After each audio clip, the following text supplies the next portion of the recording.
sudah membuat peraturan kelas. Nah, karena Bu Sofi dapat ilmu baru dari peraturan kelas yang telah kita sepakati semester 1, kita membuat yang namanya keyakinan kelas. Nanti Bu Sofi bagikan masuk. Nah, untuk diisi peraturan atau nilai yang keyakinan yang akan kalian patuhi, inginkan. Nah, ditulis di sini beserta kalian kalau tidak mematuhi nilai keyakinan yang kalian telah buat, itu konsekuensinya apa. Setelah itu nanti dikumpulkan, nanti Sofi pilih-pilih sesuai dengan nilai keyakinan yang akan kalian patuhi. Ngerti? Sofi bagikan ya.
Kebaikan.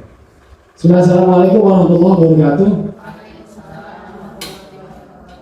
Alhamdulillahilladzi an'ama bi ni'matil iman wal islam. Asyhadu an la ilaha illallah wa la syarika lah wa asyhadu anna Muhammadan abduhu wa rasuluh. Allahumma shalli wa sallim ala khatamil anbiya'i wal mursalin wa ala alihi washabihi ajmain, amma ba'du. Yang saya hormati Bapak dan Ibu guru SDN Cipinang 01, puji dan syukur sama kita panjatkan kepada Allah Subhanahu wa taala yang alhamdulillah pada siang hari ini kita dapat hadir di SDN Cipinang 01 dalam rangka rapat rutin SDN Cipinang 01. Salam dan salam semoga senantiasa tetap tercurah kepada junjungan baginda Nabi Muhammad Sallallahu Alaihi Wasallam beserta para keluarga, para sahabat serta insya Allah kita mengikuti setia. Ini berkaitan dengan sanksi dan dengan pujian yang akan Bu Sofi paparkan, ya. Bahwa menurut Bu Sofi, menurut narasumber bahwa tidak perlu sanksi dan tidak perlu reward, ya. Assalamualaikum warahmatullahi wabarakatuh. Bismillahirrahmanirrahim. Alhamdulillahirabbil alamin. Wa bihi nasta'inu ala umuri dunya waddin. Wassalatu wassalamu ala asrofil anbiya wal mursalin wa ala alihi wa sahbihi ajma'in, amma ba'd. Yang terhormat Bapak Haji Muhammad Muhayyad SPD MMPD selaku Kepala SD Negeri Cibening 01, dan yang saya hormati Bapak Ibu SD Negeri Cibening 01. Marilah kita panjatkan puja dan puji syukur kita kehadirat Allah Subhanahu wa Ta'ala, karena telah melimpahkan rahmat, taufik, hidayah serta inayahnya kepada kita semua, sehingga kita bisa berkumpul dalam acara aksi nyata saya Bapak Ibu semua di modul 1.4 tentang budaya positif di sekolah. Salawat serta salam senantiasa tercurah limpahkan kepada junjungan kita Nabi Agung Muhammad Sallallahu Alaihi Wasallam. Semoga kita termasuk umat yang berhak mendapatkan syafaatnya di yaumul kiamah. Amin. Allah. Bapak Ibu guru yang saya hormati, izinkan saya di sini perkenalan lagi, nama saya Sofia Rizky ya Bapak Ibu ya. Iya. Pada kesempatan yang berbahagia ini saya akan namanya diseminasi budaya positif. Ini merupakan tugas aksi saya di modul 1.4. Jadi dalam pendidikan guru penggerak itu ada 3 modul. Nah, ini baru modul 1. Ini modul terakhir. Di subbab di 1 modul itu terdapat 4 subbab. Di modul terakhir itu ada dari rangkaian awal sampai akhir. Ini modul yang terakhir di modul 1 itu tentang menyebar pemahaman dan pengalaman penerapan budaya positif.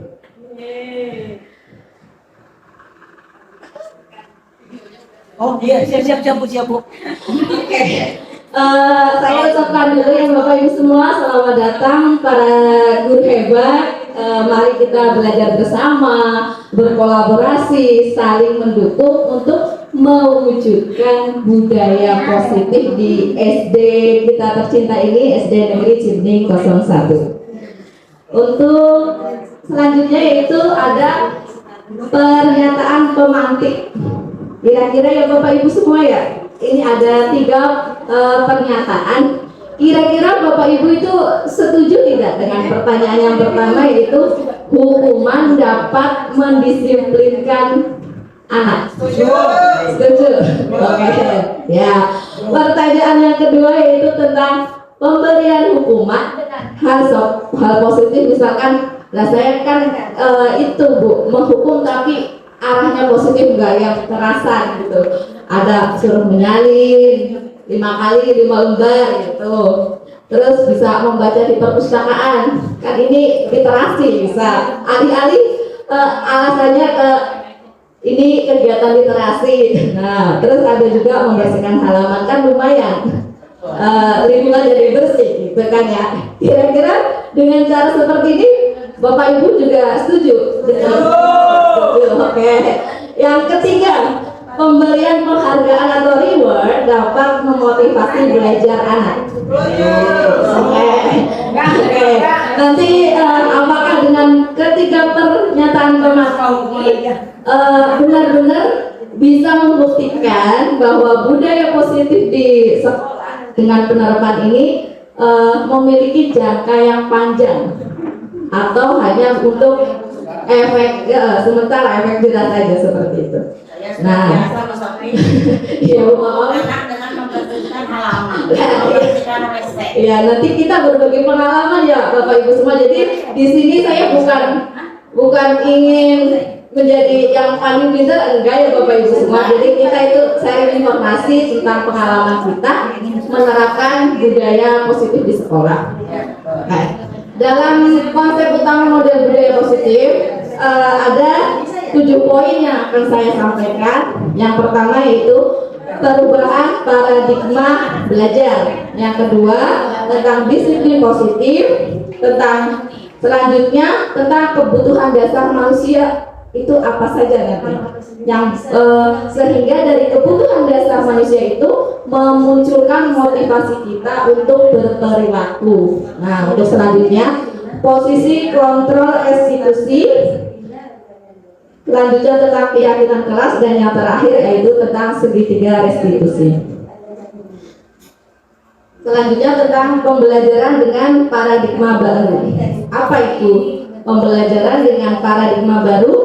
Itu dirancang berdasarkan prinsip pembelajaran yang terdiferensiasi sehingga setiap murid belajar sesuai kebutuhan dari tahap perkembangan untuk mewujudkan profil pelajar Pancasila. Oke.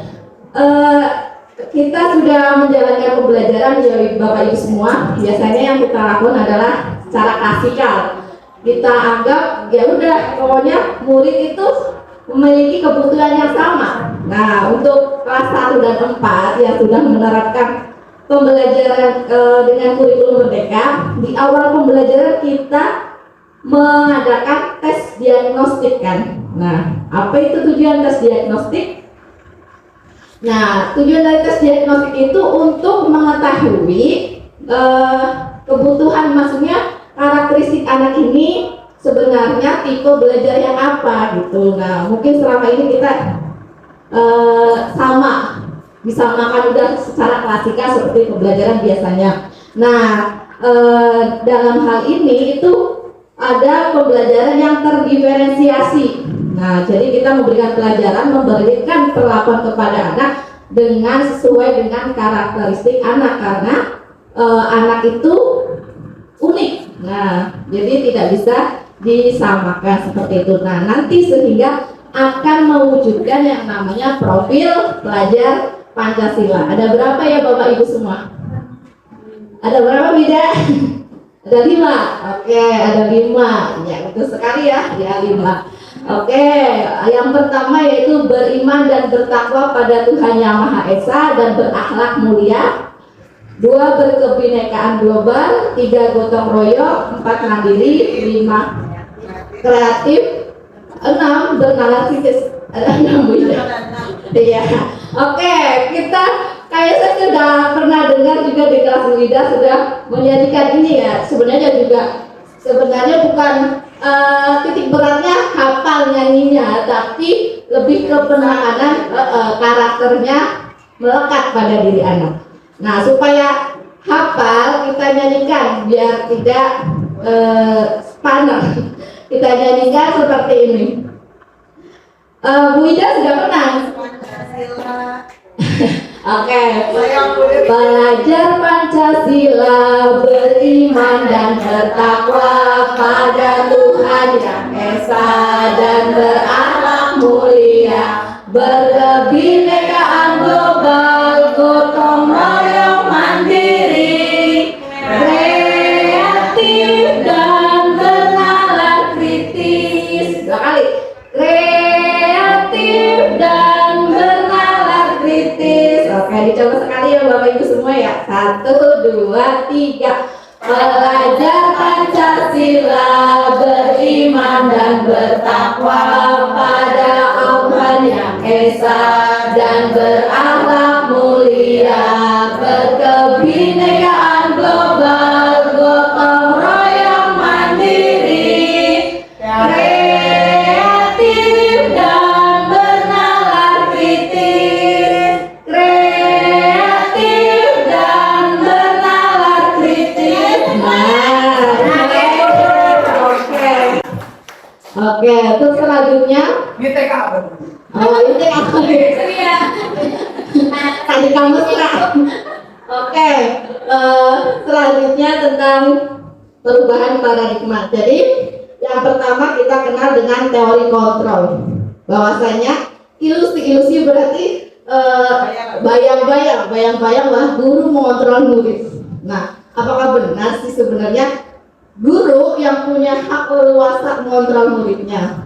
Pada dasarnya kita tidak dapat memaksa murid untuk berbuat sesuatu jika murid tersebut memilih untuk tidak melakukannya. Jadi sebenarnya pada diri murid itu dia punya kebebasan, sudah punya daya kontrol diri.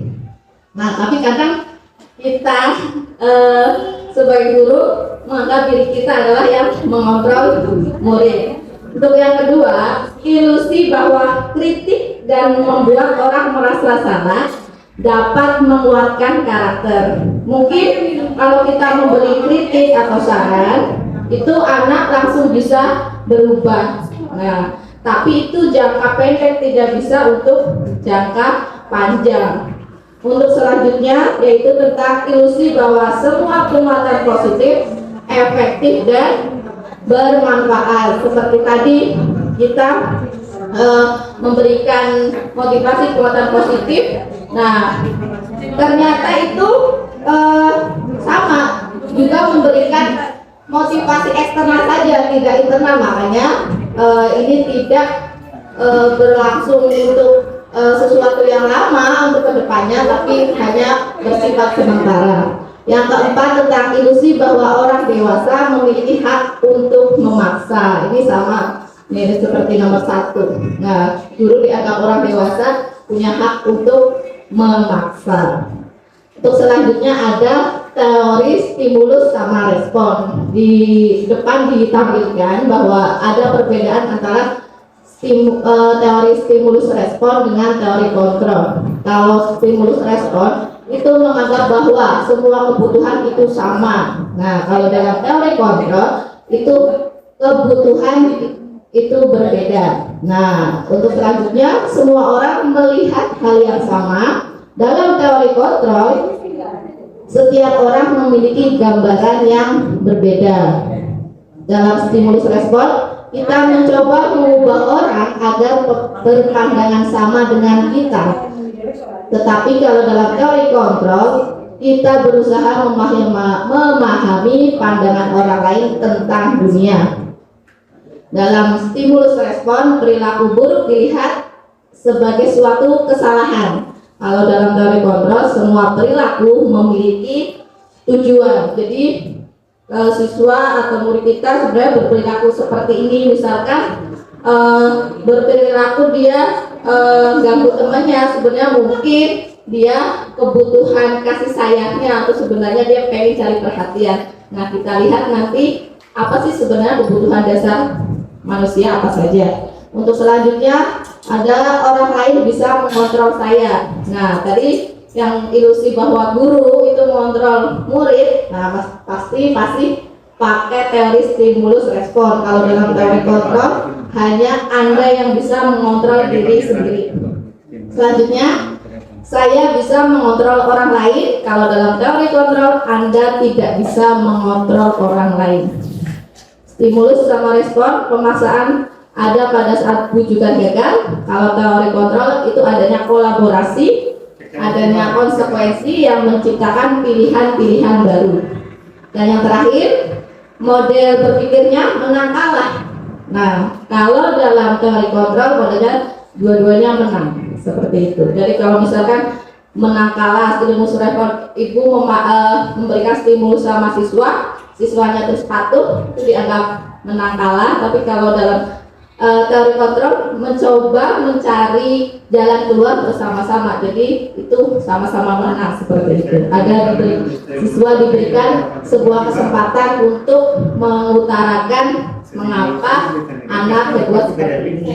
Nah, kalau dalam ini menurut pendapat Stephen and Covey dalam Principles Centered Leadership tahun 91 itu mengatakan jika kita ingin membuat kemajuan perlahan, berarti sedikit demi sedikit kita mengubah sikap perilaku kita. Berarti seperti kita kalau mau membuat anak seperti ini, berarti kita dulu yang mau berubah.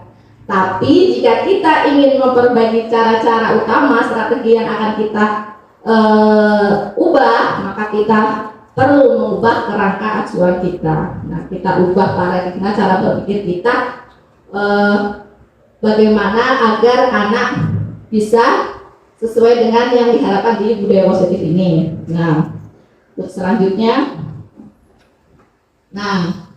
apa makna disiplin? Sebelum ke sini, saya bertanya sama Bapak Ibu, biasanya Bapak Ibu mengatakan kamu kurang disiplin. Nah, sebenarnya disiplin apa ya Bapak Ibu ya? Apa? Tidak mengikuti aturan. Tidak bagi aturan, berarti aturan ya? Aturan, oke.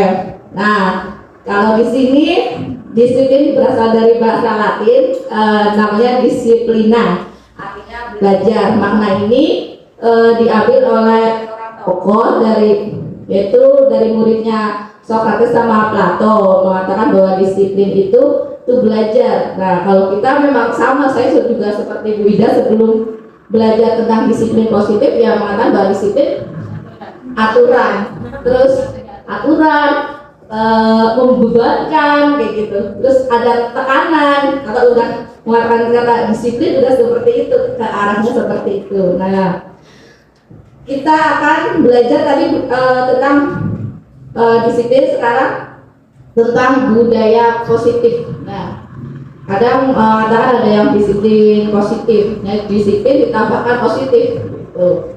Nah, dalam budaya kita makna kata disiplin dimaknai sesuatu yang dilakukan seseorang pada orang lain untuk mendapatkan kepatuhan.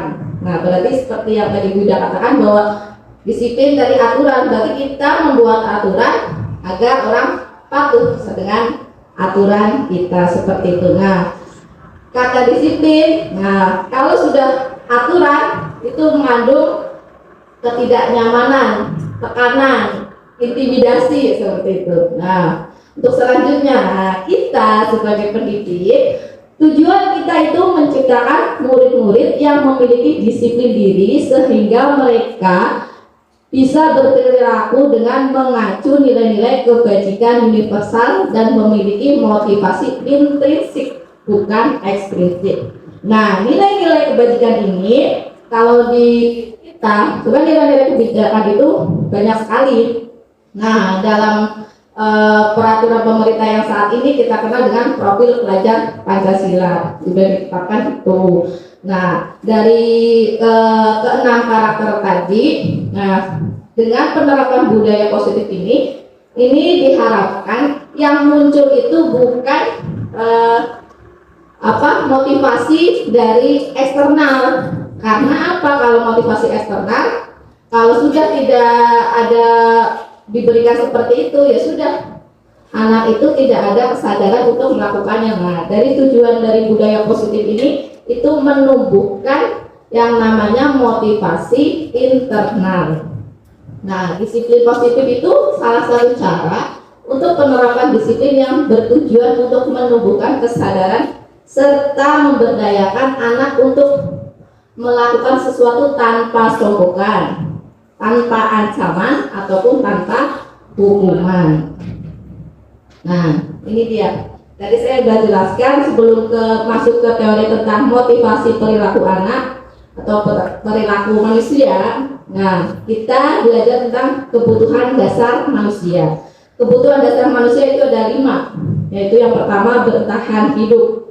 Nah, bertahan hidup seperti kebutuhan makan, minum, tempat tinggal, kesehatan. Kalau biasa sering kita sebut sebagai sandang papan pangan. Nah, itu kebutuhan dasar hidup. Nah, kalau yang pertama itu yang bertahan hidup. Jadi bisa kalau kebutuhan bertahan hidup ini ada yang tidak terpenuhi, biasanya akan terganggu. Nah, untuk yang kedua itu kasih sayang dan rasa aman. Ini jelas ya Bapak Ibu. Kalau kita dalam udah masuk suatu kelompok sosial atau di rumah saja juga pasti sebagai manusia kita butuh yang namanya sebuah kasih sayang. Nah, yang selanjutnya yaitu tentang penguasaan. Nah, ini ada rasa ingin didengar, dihargai pasti dalam diri kita. Kita kalau sudah masuk dalam sebuah komunitas juga ingin rasanya itu didengar, ingin memiliki rasa bisa, bukan maksudnya terus serangan penguasaan, bukan, tapi kita ingin diakui dalam sebuah komunitas. Nah, untuk selanjutnya itu kebebasan. Nah, kebebasan ini kebutuhan akan kemandirian untuk memilih atau mengalihkan arah hidup seseorang. Nah, kadang anak-anak juga kalau sudah kadang kita menekan seperti ini, tapi anak-anak katanya, Bu, pengen bebas gitu kan ya. Kalau kita sudah bikin aturan ini, nah anak kadang mengatakan seperti itu. Yang terakhir yaitu tentang kesenangan. Jadi dalam hidup kita hidup butuh humor, butuh rasa bermain, tertawa, senang seperti itu. Selanjutnya yaitu tentang motivasi perilaku manusia. Motivasi itu pasti itu namanya adalah dorongan. Nah, motivasi perilaku manusia itu ada 3. Yang pertama itu menghindari ketidaknyamanan dan hukuman. Nah, murid melakukan disiplin diri karena takut dihukum. Nah, biasanya mungkin anak-anak ke sekolah tidak memakai atribut, kan biasanya setelah itu disuruh berdiri di depan karena nggak pakai topi, nggak pakai dasi seperti itu. Nah, anak-anak tuh jadi besok harinya, saya nggak mau, malu berdiri di depan. Nah, besok lagi udah memakai atribut lengkap. Nah, ini yang dinamakan motivasi yang timbul dari diri anak, itu motivasi ekstrinsik. Nah, untuk selanjutnya mendapatkan imbalan atau penghargaan dari orang lain. Murid melakukan disiplin diri karena ingin mendapatkan imbalan. Nah, ini juga sama. Kalau tadi tentang hukuman, sekarang imbalan. Biasanya mungkin ada murid yang paling disiplin diberikan penghargaan, nah, diberikan hadiah seperti itu. Nah, ini juga bersifat ekstrinsik sementara. Jadi tidak bisa untuk jangka yang lama. Berarti nanti kalau sudah tidak ada penghargaan, ya udah, berarti saya nggak menjalankan itu semua gitu. Nah, yang terakhir itu menghargai nilai-nilai kebajikan yang ada pada diri sendiri. Nah, ya ini yang akan jadi tujuan dari budaya positif yang akan saya sampaikan. Nah, murid melakukan disiplin itu karena menghargai nilai kebajikan. Jadi saya berangkat lebih awal ya karena saya menghargai waktu gitu, bukan karena nanti saya takut dihukum terus nanti saya suruh bersihin lapangan. Nah, terus kalau enggak, oh iya nanti kalau saya datang paling awal, kemarin Bu Guru udah menjanjikan siapa yang berangkat paling awal nanti dapat hadiah akhir bulan misalkan kayak gitu, berangkat gitu. Nah, suatu ketika kita bisa juga lupa tidak memberikan hadiah, itu juga kan malah menimbulkan kekecewaan kepada siswa. Jadi hukuman terus penghargaan ternyata itu tidak bisa memunculkan yang namanya motivasi intrinsik. Nah, yang jadi budaya positif ini adalah kita berusaha pada anak agar mematuhi aturan-aturan yang ada di sekolah ini itu benar-benar dari dalam diri anak, karena anak itu menghargai nilai-nilai kebajikan yang ada pada diri anak. Nah, konsep disiplin dengan identitas gagal. Nah, tadi mengapa sih kenapa hukuman sama penghargaan itu tidak bisa diberikan, tidak boleh diberikan kepada anak didik kita. Nah, hukuman itu menyakitkan. Alih-alih tadi seperti lah kan, tapi saya menghukumnya suruh baca gitu kan, itu bertujuan baik gitu. Tidak apapun itu hukumannya seperti itu, dia tetap namanya hukuman. Itu dalam dunia psikologis itu ini nih, hukuman kalaupun alih-alih itu positif kayak tadi membaca, suruh ini dan itu menyakitkan, membuat anak tidak nyaman, murid jadi takut. Nah, yang namanya itu jadi memaksa, kita memaksa tanpa adanya siswa. Hukuman itu kan bisa satu arah. Dan karena kamu tidak mengerjakan PR, sekarang kamu kerjakan PR di perpus. Tanpa adanya kita memberikan kesempatan, mengapa anak tidak mengerjakan PR, alasannya apa seperti itu. Terus murid menyembunyikan kesalahan karena kita sudah terkenal otoriter ke siswa seperti itu, udah akhirnya kalaupun itu jadi berbohong, dia menyembunyikan kesalahannya. Jadi dia melanggar nilai kebajikan yang ada pada dirinya yang harusnya jadi jujur. Nah, akhirnya karena kita memberikan pushnya dengan itu, menekan, mengintimidasi dengan itu, akhirnya anak yang tadinya sebenarnya punya nilai kebajikan jujur, akhirnya dia berbohong. Murid menjadi rendah diri jadi minder karena dihukum terus. Nah, bisa jadi bahan bulian anak, akhirnya anak jadi rendah diri gitu. Nah, untuk selanjutnya penghargaan. Nah, penghargaan juga itu tidak efektif, sama tadi maksud tidak efektif, tidak untuk efek yang panjang, hanya untuk sementara saja. Jadi anak itu ya udah dikasih penghargaan, bahagia, untuk selanjutnya tidak bisa meningkatkan kualitas diri karena ya udah, karena saya segini aja saya sudah dapat hadiah gitu.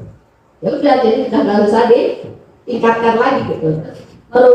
Merusak hubungan. Nah, sifat iri. Biasanya kita sering mengasih hadiah atau apapun pada anak yang itu saja, terus yang lain biasa Bu Sofi mah itu yang dikasih hadiah gitu kan. Nah, merusak hubungan, terus akhirnya seperti itu menimbulkan iri gitu ya.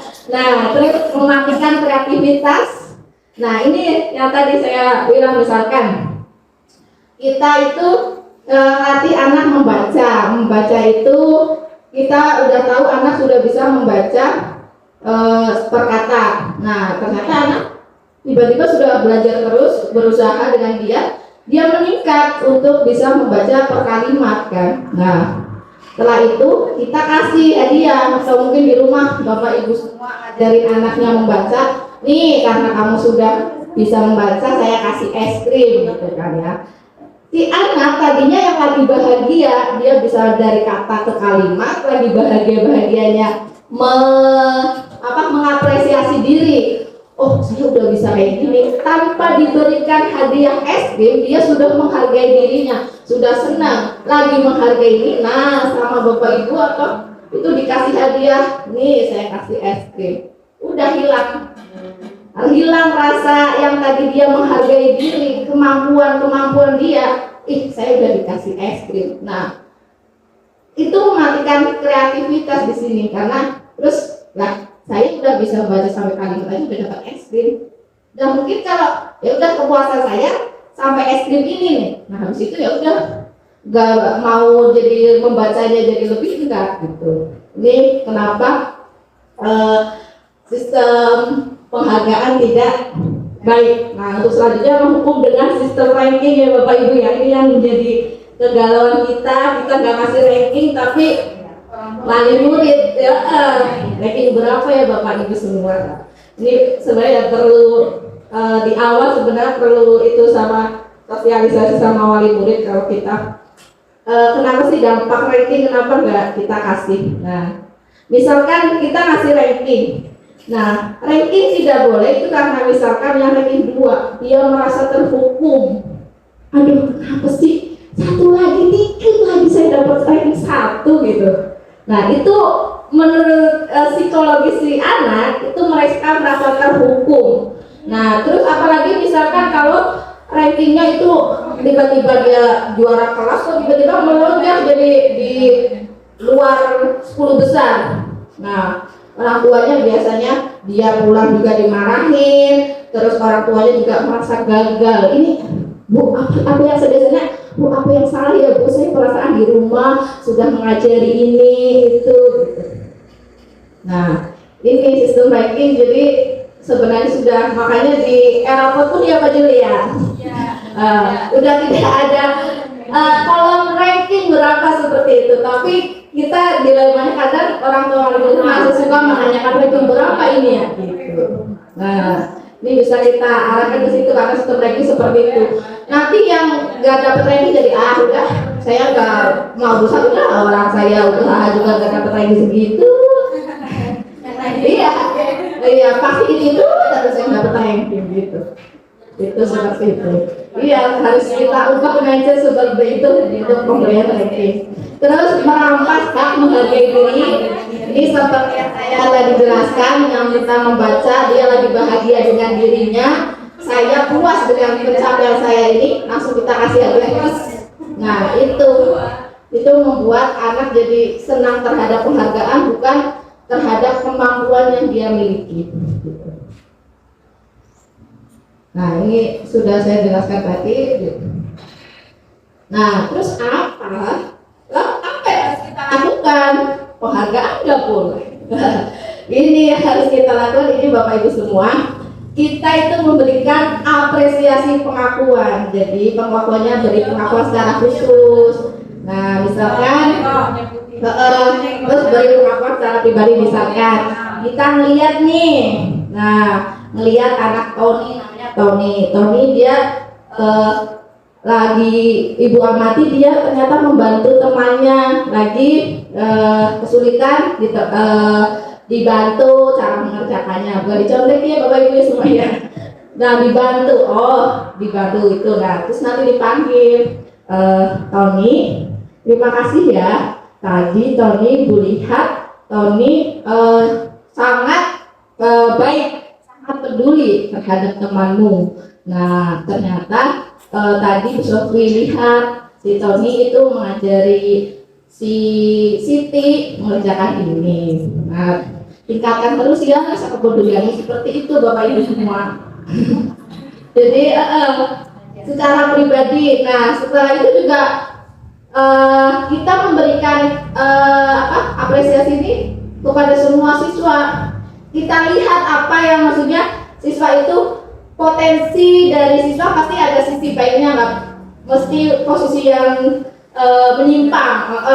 Nah kita arahkan dulu, kita puji dulu yang baiknya, lalu kita berikan komentar yang ini gitu. Jadi merata memberikan pujiannya ke anak seperti itu.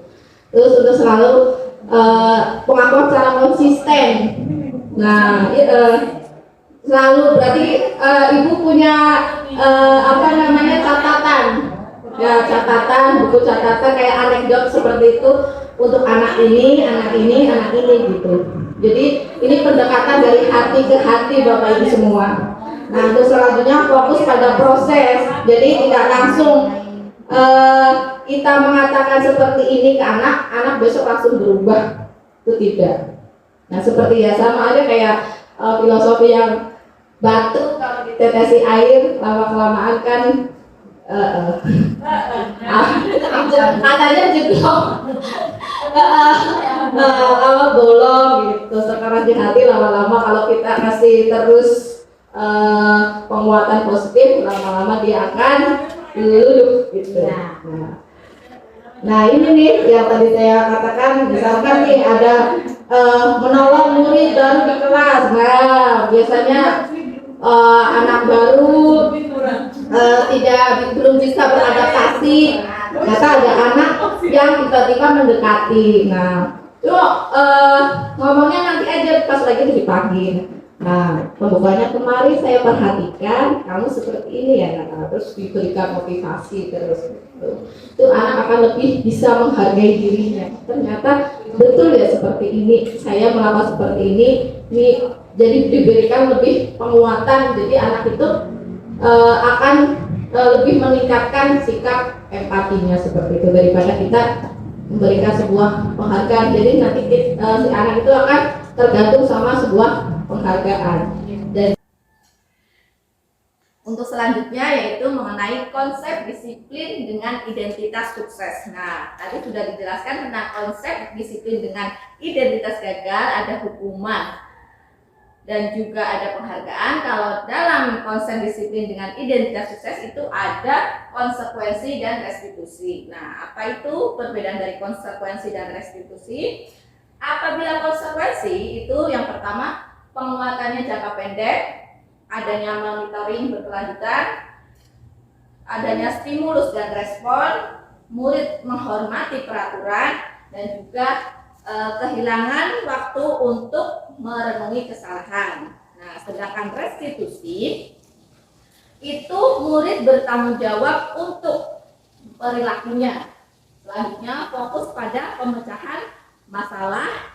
Nah, fokus pada pemecahan masalah ini dalam jangka panjang. Selanjutnya yaitu murid menghormati dirinya ataupun menghormati orang lain.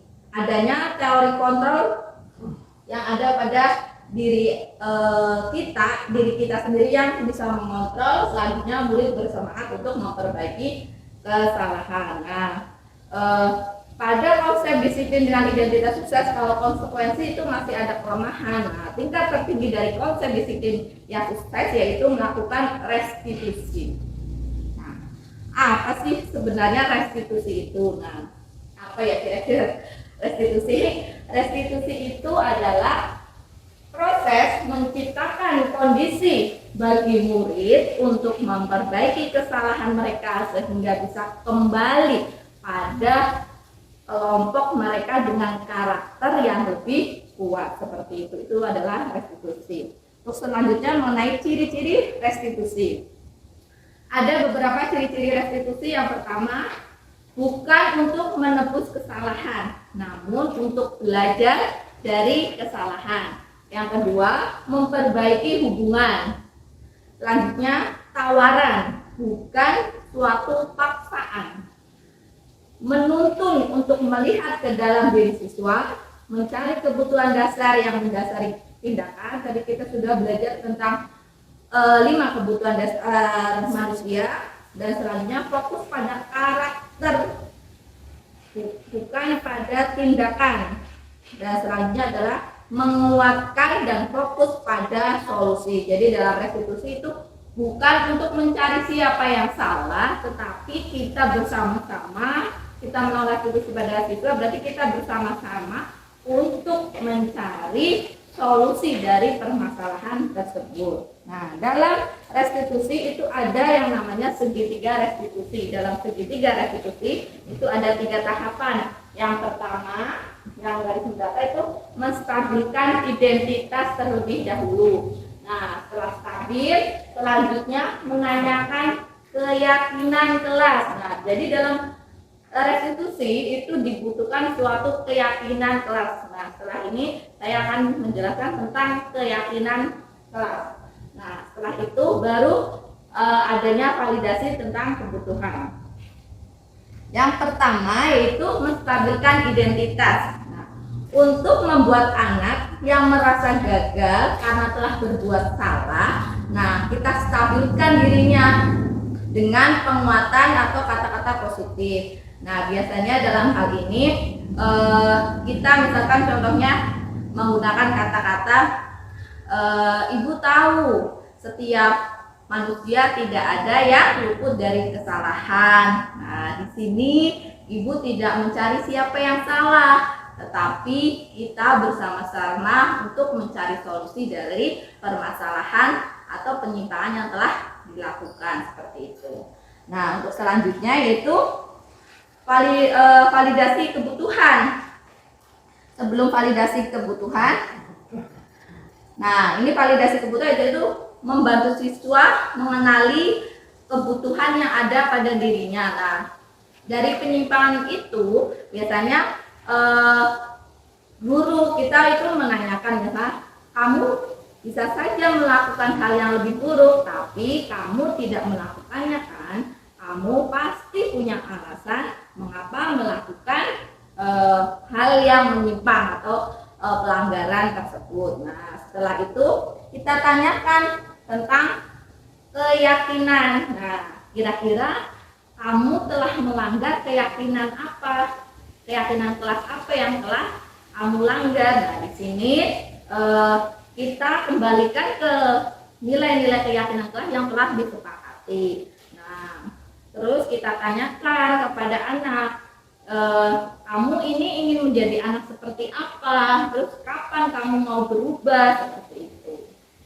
Nah, terus selanjutnya ini mengenai perbedaan hukuman dan konsekuensi. Nah, tadi identitas gagal itu hukuman. Nah, budaya positif identitas sukses adalah konsekuensi. Apa itu perbedaan yang pertama? Jika hukuman itu sesuatu yang menyakitkan, harus terjadi, membuat anak sakit fisik maupun hati untuk jangka waktu yang lama. Tetapi untuk konsekuensi itu sesuatu yang harus terjadi, membuat anak merasa tidak nyaman dalam jangka waktu yang pendek. Untuk selanjutnya, anak membenci kedisiplinan. Anak menghargai disiplin. Terus ada paksaan. Kalau dalam konsekuensi ada stimulus respon. Untuk selanjutnya, mendorong anak menyakiti diri sendiri. Kalau hukuman, konsekuensi mendorong anak agar mudah menyesuaikan diri. Hukuman itu ada konsep diri yang buruk, konsekuensi konsep diri yang baik. Anak belajar untuk menyembunyikan kesalahan. Kalau dalam konsekuensi, anak belajar untuk mematuhi aturan. Kalau dalam hukuman, anak akan merasa marah, rasa bersalah, dipermalukan, merasa tak dihargai. Tetapi untuk konsekuensi itu anak hanya kehilangan hak, dibuat tidak nyaman untuk sementara, dihilangkan rasa kenyamanannya itu hanya untuk sementara. Nah, itu adalah perbedaan hukuman dan konsekuensi. Nah, sekarang saya tambahkan kalau misalkan ada suatu kasus nih, sering sekali terjadi pada siswa-siswa kita. Nah, kita lihat dari hukuman, konsekuensi, dan restitusi. Nah, dengan adanya penerapan kalau sudah masuk dalam suatu permasalahan, nah, kalau hukuman ini kasusnya sering sekali terjadi pada siswa kita di kelas. Siswa sering tidak mengerjakan PR.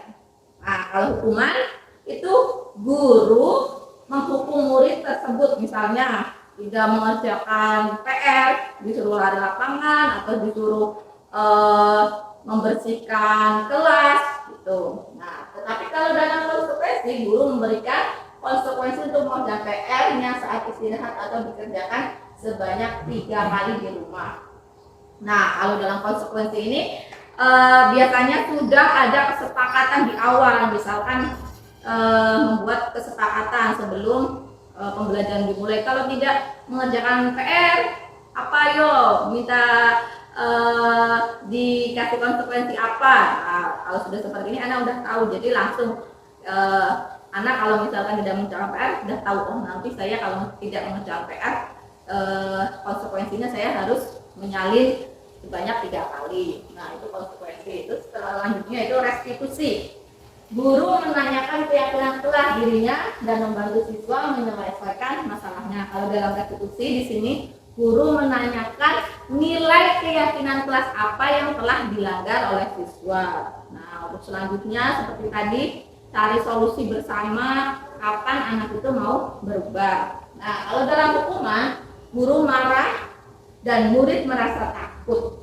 Kalau dalam konsekuensi guru itu tegas, siswa itu lebih menghormati keperaturan daripada menghormati nilai-nilai kebajikan atau nilai-nilai universal yang sudah ada pada dirinya. Jadi dia melakukan ya karena ada aturan seperti itu. Kalau dalam restitusi, guru itu terbuka dan siswa itu menghormati dirinya dan juga orang lain. Nah, ini ada tabel seperti tadi tentang hukuman, konsekuensi, dan restitusi. Bapak Ibu guru yang saya hormati, untuk selanjutnya yaitu tentang 5 posisi kontrol. Coba, ini ada 5 posisi kontrol. Kira-kira Bapak Ibu guru itu sudah pernah melakukan posisi yang mana? Apa penghukum, apa pembuat rasa bersalah, teman, pemantau, atau manajer? Penghukum, Bu. Penghukum. Apa hanya penghukum saja?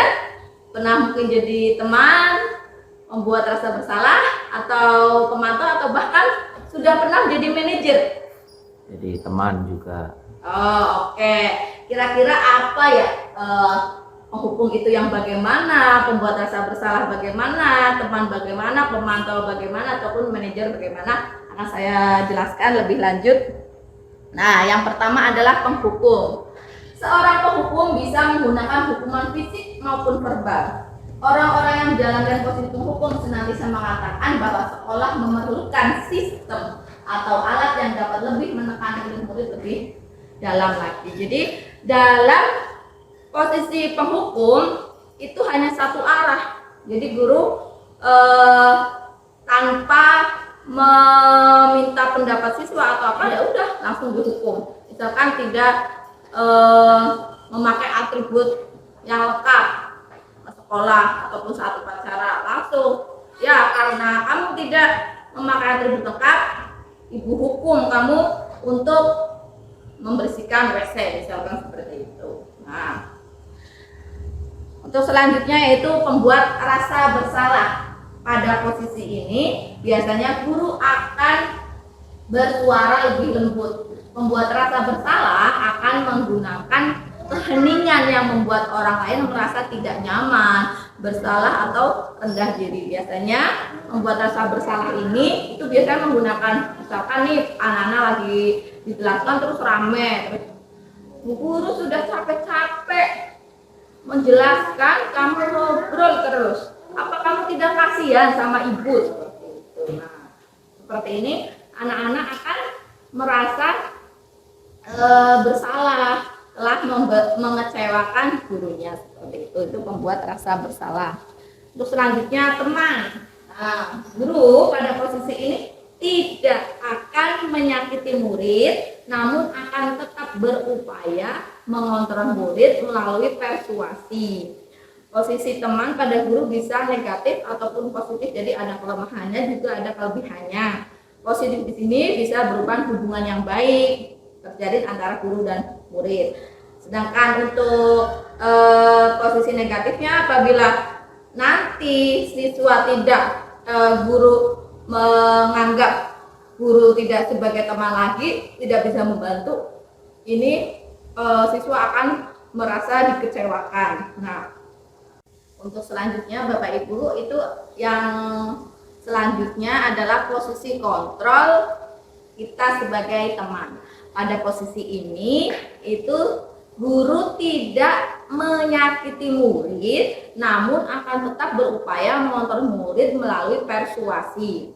Posisi teman itu ada positif dan negatifnya. Positif di sini itu hubungan baik itu akan terjalin. Biasanya guru akan menggunakan humor untuk memberikan pengaruh kepada seseorang. Tetapi untuk negatifnya itu apabila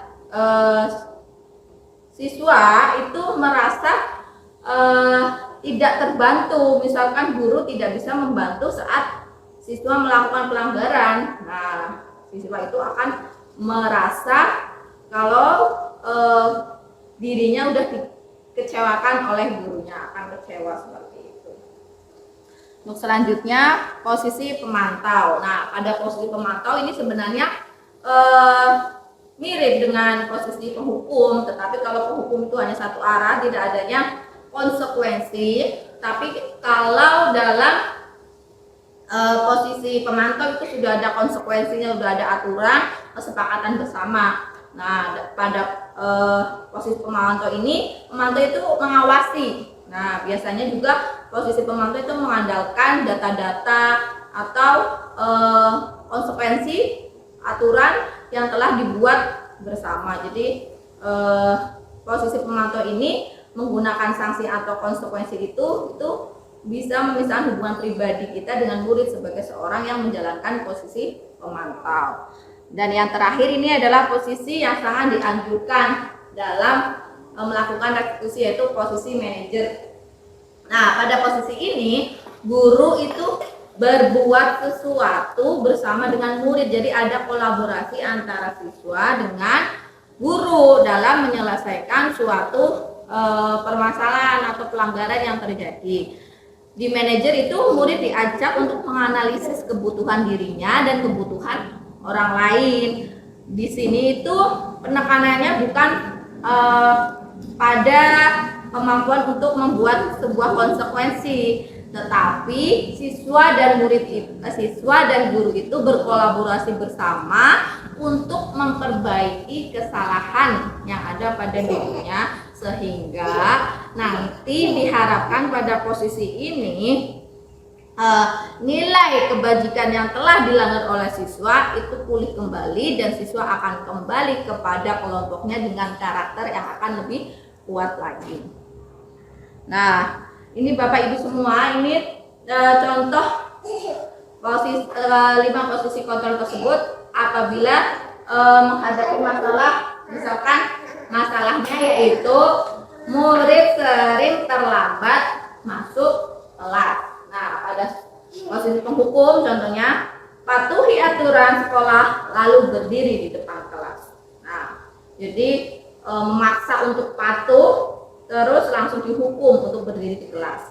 Nah, kalau membuat rasa bersalah, ini contohnya berapa kali Bu Guru harus memberitahu kamu, Bu Guru kecewa sama kamu. Di posisi selanjutnya itu teman.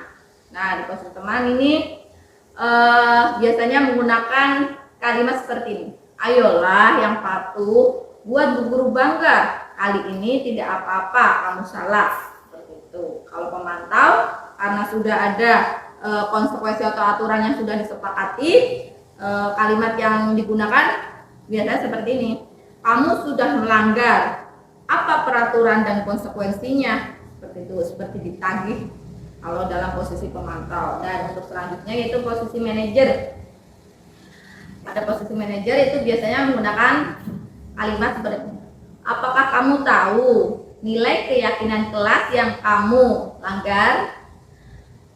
Kira-kira bagaimana kamu akan memperbaiki kesalahanmu? Seperti itu. Nah, di posisi manajer ini butuh kalau kita menggunakan posisi manajer ada suatu keyakinan kelas yang sudah disepakati. Nanti akan saya jelaskan lebih lanjut tentang pembuatan keyakinan kelas. Nah, ini Bapak Ibu semua, ini materi yang selanjutnya itu tentang keyakinan kelas.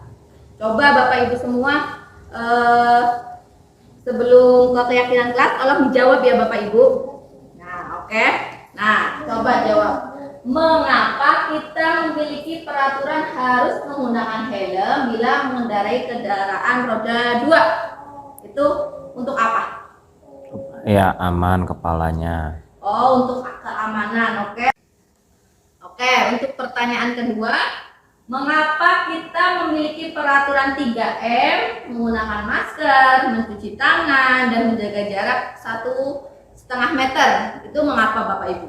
Buat kesehatan. Oh iya betul ya, untuk kesehatan. Nah, pertanyaan ketiga, mengapa kita memiliki peraturan harus datang tepat waktu pada saat mengikuti pelatihan?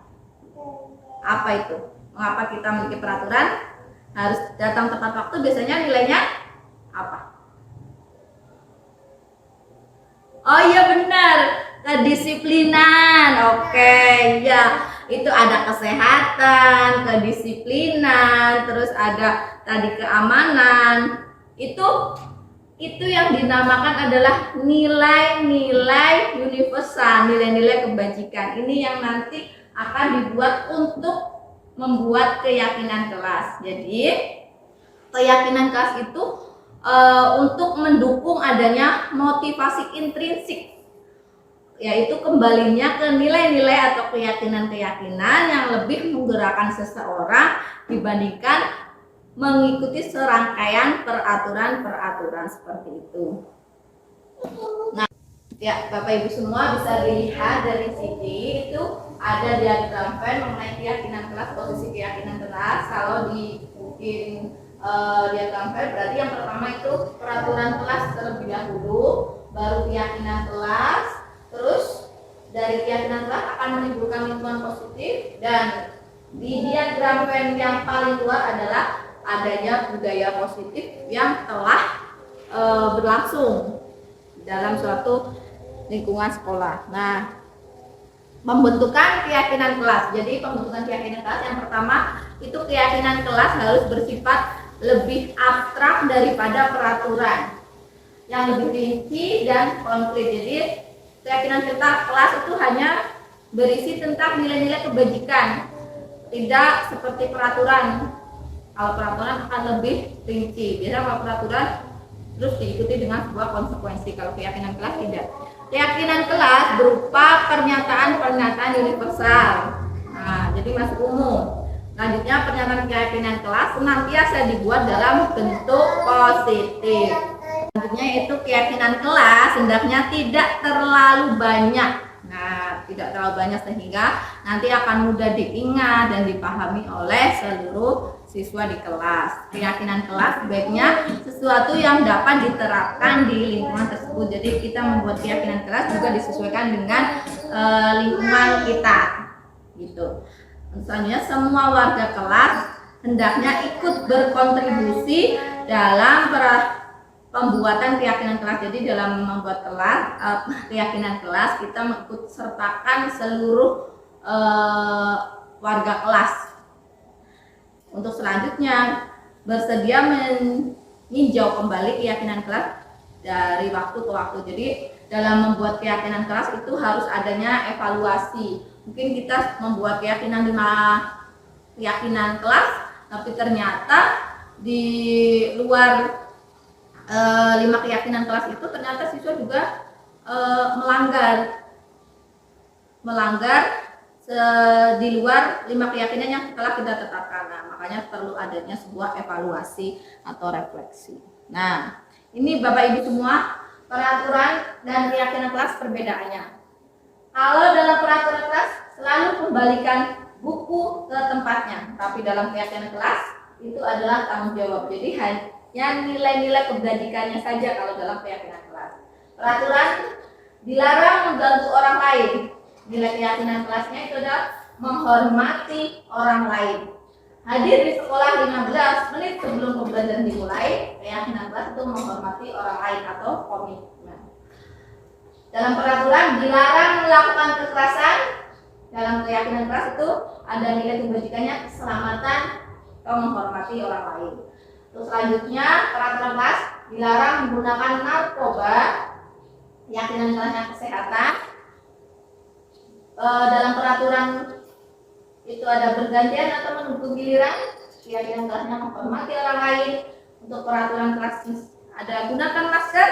Keyakinannya adalah kesehatan atau keselamatan. Dan yang terakhir, misalkan jangan berlari di kelas atau koridor. Itu keyakinan kelasnya adalah keselamatan atau keamanan. Nah, ini Bapak Ibu semua, ini adalah pengalaman saya dalam membuat keyakinan di kelas 6A. Saya buat ini sebuah akronim dari keyakinan kelas itu. Akronimnya itu juara. Nah, juara itu jujur, aktif, rajin, dan saya pakai bahasa Inggris namanya always so. Luar biasa. Nah, dalam pembuatan keyakinan kelas Bapak Ibu semua, saya berdiskusi dulu, berkolaborasi, mengadakan musyawarah bersama dengan siswa-siswa kelas 6A.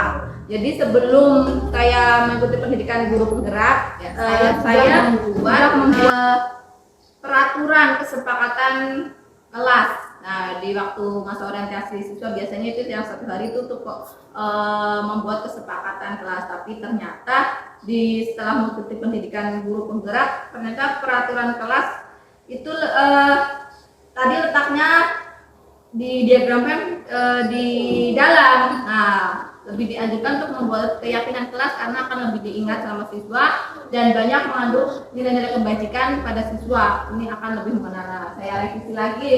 Saya buat evaluasi peraturan kelas untuk menjadi keyakinan kelas dengan tahapan yang pertama tadi berdiskusi tentang peraturan. Nah, setelah itu siswa-siswa mengumpulkan peraturan-peraturan yang mereka buat, terus saya kumpulkan dan saya pilih-pilih. Misalkan siswa itu membuat peraturan pada dirinya mendengarkan penjelasan guru saat belajar. Nah, di sini saya klasifikasikan menjadi aktif dalam kegiatan belajar. Ada yang membuat peraturan aktif bertanya kepada kepada guru saat belajar. Nah, di situ berarti masuk dalam aktif. Terus mengerjakan soal ulangan dengan percaya diri, dengan jujur. Nah, itu masuk ke jujur. Terus misalkan rajin mengerjakan tugas atau PR. Nah, itu masuk dalam klasifikasi rajin. Dan apabila ada anak yang misalkan membuang sampah pada tempatnya. Nah, di juara itu tadi belum ada. Nah, saya masukkan ke dalam AWSOM yang tadi luar biasa. Jadi kalau ada nilai-nilai yang di luar jujur, aktif dan jujur, aktif dan rajin, saya masukkan ke AWSOM, tapi dengan catatan saya kembalikan kepada siswa terlebih dahulu. Ini ada siswa melanggar seperti ini. Nah, kita rating tidak untuk nilai keyakinan ini. Nah, seperti itu. Jadi memang dalam pembuatan keyakinan kelas itu kalau sudah berjalan butuh yang namanya refleksi atau evaluasi. Nah, setelah dirumuskan dan saya pilih terus memajang keyakinan kelas di tempat yang strategis selain dalam bentuk tulisan tadi yang ditempel-tempel. Nah, saya bikin seperti mural biar terpampang ini juga sebagai nama kelas, jadi kelas 6A juara. Jadi mudah diingat, dibaca, jujur, aktif, rajin, AWSOM. Nah, itu juga ada dalam bentuk tulisannya. Kalau masuk kelas, saya tempel di situ. Itu seperti itu Bapak Ibu semua, tahapan saya dalam membuat keyakinan kelas di kelas 6A. Nah, untuk selanjutnya itu tentang pengalaman penerapan segitiga restitusi, yaitu ini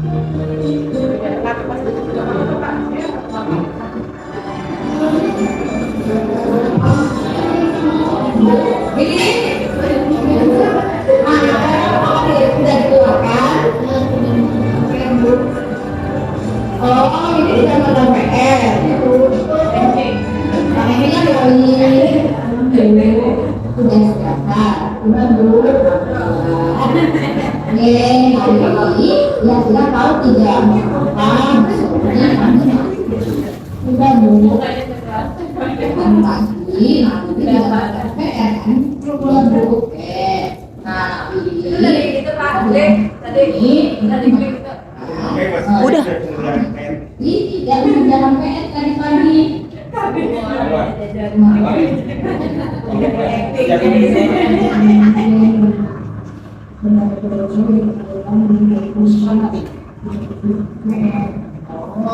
Memang benar ya ini. Kalau bermain dengan saudara, tadi saudara jauh yang lama ketemu, pasti mengasihkan ya.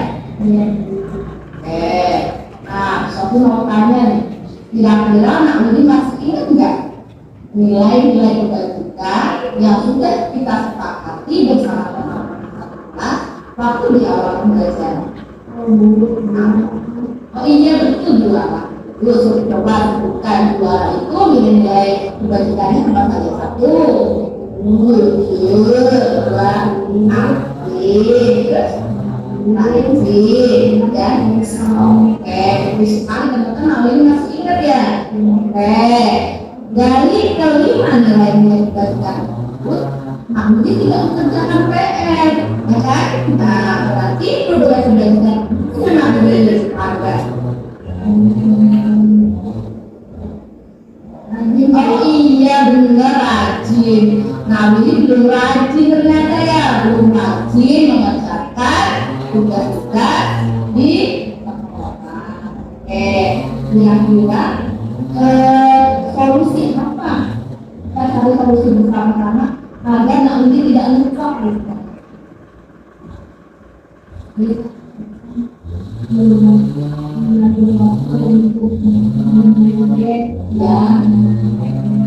Oh, berarti harus bisa membagi waktu ya, bagi waktu antara kerja dan bermain. Oke, ini ada lagi nggak? Ya, kalau misalnya kami ini punya tetangga yang satu kelas tidak? Punya. Oh iya, narekan ya. Nah, ini bisa usahakan. Nah, ini kita narekan, sudah bertanya sama narekan, apa tidak? Jadi, kami sama narekan sekali mengingatkan kalau saya tidak bisa. Nah,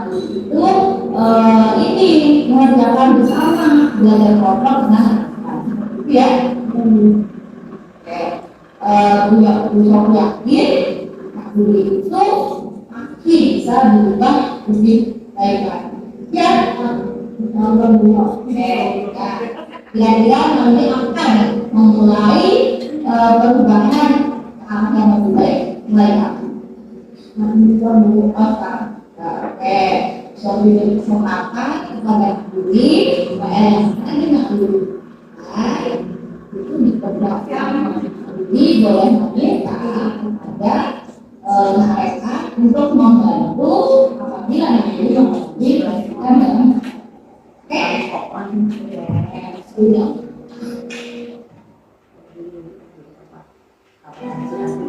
Oke, seperti itu Bapak Ibu semua. Ini testimoni ya Bapak Ibu semua dari sama Bu Sophie. Oke, nah dari tayangan tentang segitiga restitusi di situ tidak ada ya Bapak Ibu semua hukuman, intimidasi. Jadi kita berusaha untuk mengembalikan nilai-nilai kebajikan yang telah dilanggar siswa untuk kembali ke dalam kelompoknya agar nilai-nilai yang telah dia langgar agar kembali lagi dan menjadi karakter yang lebih kuat lagi. Diharapkan seperti itu untuk melakukan budaya positif dengan cara melakukan restitusi kepada siswa. Oke, untuk selanjutnya yaitu diskusi. Kita kuliah psikologi pendidikan, psikologi anak, kemudian bagi kita terutama. Saya baru 28 tahun jadi guru. Mengingatkan kita sebenarnya gini, secara teori semua yang disampaikan Bu Sophie bagus semua, tidak ada yang salah, karena teori perkembangan pendidikan setiap saat berubah. Mungkin yang saya terima waktu itu tidak ditemukan atau belum menentukan, atau para pemimpin kebijakan pendidikan lebih pintar dari kita gitu. Sementara kita di bawah orang berebut menentukan yang terbaik bagi pendidikan, sementara kita yang sehari-hari berhadapan dengan anak situasinya belum berubah. Secara teori yang disampaikan Bu Sophie baik, bagus kalau diterapkan. Cuman kembali ke kita gitu. Contoh beginilah, tidak mungkin anak bisa datang tepat waktu sesuai himbauan Bapak Kepala Sekolah kalau kita datangnya siang. Mana mungkin kita memperbaiki ini kotor, ini kurang bersih, sementara anak sudah datang 15 menit dari jam ajaran gitu. Sementara kucuk-kucuk kita baru datang gitu. Kalau kita datang lebih awal mah, nih kurang rapi, bersihkan. Ini kotor, bersihkan. Kita yang atur gitu. Kemudian berikutnya, secara teori tidak ada masalah. Karena setiap kelas ada kasusnya yang berbeda-beda. Dan ada anaknya juga berbeda-beda. Kenapa? Saya tanya guru ngajinya, saya tanya orang tuanya, udah diskusi sama mamanya. Jadi mamanya juga, kumaha bener Pak, udah teh. Jadi udah nyerah untuk yang siapa. Guru ngaji juga seperti itu di sekolah madrasah. Jadi idenya aneh-aneh gitu, untuk ketemu itu aneh gitu. Kalau misalnya diarahkan ke yang itu cukup waktu 15-20 menit bisa bertahan, kesananya udah pas lagi gitu, khususnya untuk kerapra. Kalau untuk yang lain mungkin ke bawah-bawah gitu. Karena masih ada rasa takut-takut gitu. Si Rafa kan enggak? Jalan sekarang makan rumah galak. Yang penting jangan galak. Yang penting jangan dideketin, jangan dilawan gitu. Jangan dilawan. Itu doang untuk si Rafa. Galak temannya. Mungkin itu. Jadi kembali ke teori mah bagus, pelaksananya aja yang harus bagus gitu.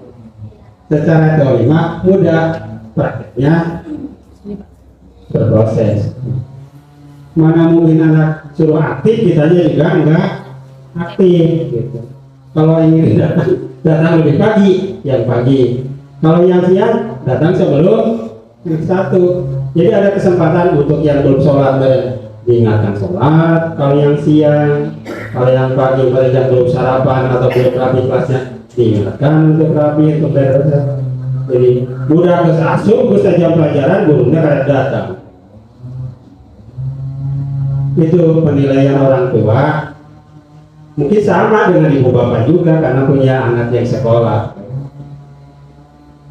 Bukan saya paling baik, enggak. Kita mengingatkan karena yang disorot bukan hanya ibu bapak tapi kita semua. Ini demi kebaikan. Ya galau-galau tidak jadi masalah. Maksudnya era Bapak Haji masa ngaworo-woro di grup gitu atau kurang ngawesa. Mungkin benar kalau ada keperluan bisa kasih info, kasih kabar ke rekannya gitu supaya kelas intinya gini, anaknya jamnya harus masuk, suruh masuk gitu, siapapun yang ada di sekolah suruh masuk aja, mau ada guru mau tidak ada guru gitu. Siapa aja yang duluan datang mungkin mengingatkan kajian kelas hiji iya, kajian kelas 2 iya gitu. Yang penting udah kelas kita, jangan seperti itu karena yang disorot kita semua. Kalau bagian siang masih ada yang di kelas kecuali pelajaran olahraga. Saya karena berdekatan dengan kelas Bu Devi, Bu Ida gitu. Kalau ada yang masih di luar, saya udah masuk, jangan ada yang di luar gitu. Diingatkan yang lainnya. Mungkin yang lain masih ada keperluan atau bisa di jalan. Apalagi kelas 1, kelas 2 yang ekstra aktif gitu. Saya tinggal kelas saya 5 menit aja rame. Menambahkan. Assalamualaikum warahmatullahi wabarakatuh. Ya, terima kasih Pak Agus.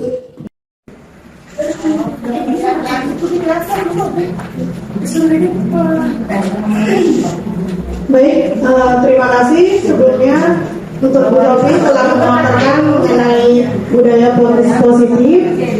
Dari yang tadi dijelaskan mengenai keyakinan sebagai guru kelas 1, bagaimana cara untuk membuat keyakinan anak.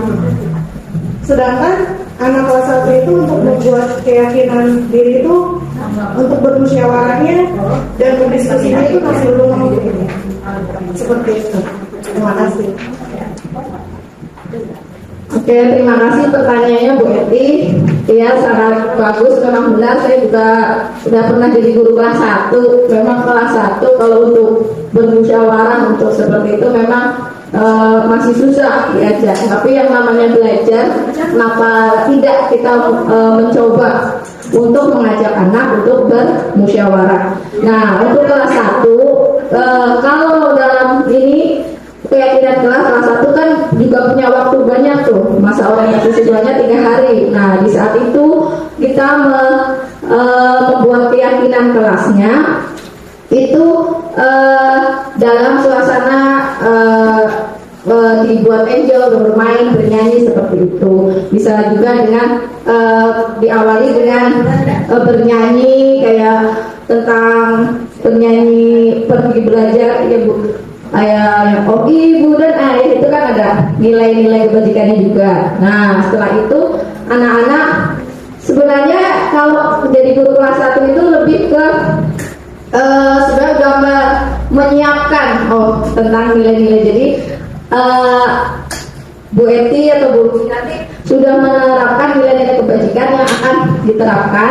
Nah, jadi seperti sosialisasi sebenarnya ke anak, cuma didesainnya anak itu biar mengungkapkan pendapatnya misalkan. Terus selain itu juga bisa dipancing dengan gambar-gambar. Nah, misalkan simbol anak berlari, juga anak kelas 1 nih yang suka banget yang namanya lari-lari jalan-jalan ke kelas. Nah, lari-lari kelas terus kita tanyakan kayak dampaknya dari lari-lari itu apa. Nah, berarti nanti bisa pakai simbol gambar. Jadi nilai-nilai keyakinan yang dibuat itu dibuat dalam bentuk gambar-gambar. Akan teringat akan nilai keyakinan kelasnya seperti itu. Misalkan yang tadi lari-lari ke itu ada gambar orang lari-lari dicoret. Ya Bapak Ibu semua, demikian tadi presentasi diseminasi saya mengenai budaya positif di sekolah yang dapat diterapkan. Semoga Bapak Ibu semua apa yang saya sampaikan dapat bermanfaat bagi kita semua demi kemajuan sekolah tercinta kita. Sebelum saya tutup, kesimpulan dari presentasi saya yaitu dalam kita menciptakan suatu lingkungan positif, kita itu butuh yang namanya kolaborasi. Mulai dari kolaborasi dari warga sekolah semuanya yang saling mendukung, saling belajar, saling bekerja sama sehingga tercipta kebiasaan-kebiasaan yang baik. Dari kebiasaan-kebiasaan baik itu akan tumbuh menjadi karakter-karakter yang baik bagi warga sekolah, dan pada akhirnya karakter-karakter dari kebiasaan-kebiasaan baik itu akan membentuk sebuah budaya positif yang membudaya di sekolah kita ini. Ya, demikian Bapak Ibu semua pemaparan yang dapat saya sampaikan. Apabila banyak kesalahan atau kehilafan, saya mohon maaf yang setulus-tulusnya. Billahi taufiq wal hidayah. Wassalamualaikum warahmatullahi wabarakatuh. Assalamualaikum warahmatullahi wabarakatuh. Nama saya Muhammad Muhammad SPD MPD selaku Kepala Sekolah SDN Cibening 01. Saya ucapkan kepada Bu Sophie yang telah mengikuti kegiatan calon penggerak angkatan ke-5, angkatan ke-7, dan juga sudah melaksanakan kegiatan-kegiatan yang sudah disampaikan, dan alhamdulillah sangat menarik, terutama hari ini tentang bagaimana itu hukuman dan bagaimana reward yang selama ini kita mungkin ada salah tafsir. Ternyata dalam calon guru penggerak hal itu tidak diperkenankan. Namun bagaimanapun bahwa teori dan praktek selalu bertentangan, selalu tidak sama. Dan juga kita lihat bagaimana situasi dan kondisi dari sekolah tersebut. Ya. Tapi tidak ada salahnya teori yang telah disampaikan oleh Bu Sophie kita coba terapkan. Syukur-syukur alhamdulillah bisa sesuai dengan teori yang telah disampaikan oleh Bu Sophie. Dan saya selaku kepala sekolah merasa bangga dengan keberadaan calon guru penggerak ini, yang artinya bisa membantu untuk meningkatkan kualitas pendidikan khususnya di SDN Cibening 01. Demikian, Assalamualaikum warahmatullahi wabarakatuh. Waalaikumsalam.